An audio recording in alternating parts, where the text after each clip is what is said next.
hello सांग मैंने आपण मैंने जानते कि जे जून मास 2023 रे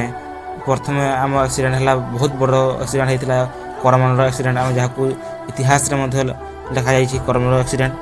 2023 रे ओडिशा रे होता जहाँकि बहुत लोग मृत्युवरण करते वर्तमान एक एक्सीडेंट होती जहाँकि बेंगल रे एत भयंकर दुर्घटना अच्छे 2023 जेपर होता 2024 सेपर कौन घटना यह विषय तो स्वतंत्र ठीक ठिकाना ना तो 2023 और 2024 से जून मसरे होगार कौन सी संभावना अच्छी ना कौन ग्रह चक्र अच्छी यह किसी जना पड़े ना एपर्यंत वर्ष को वर्ष बढ़िबार लगी आम यही ट्रेन दुर्घटना जहाँकि एक बहुत बड़ दुर्घटना एवं अनेक लोक अनेक परिवार एवं विभिन्न देश विदेशर लोक बाहर को जाउछन्ति काम करने दादन खटियापाई एवं से प्राण ये ट्रेन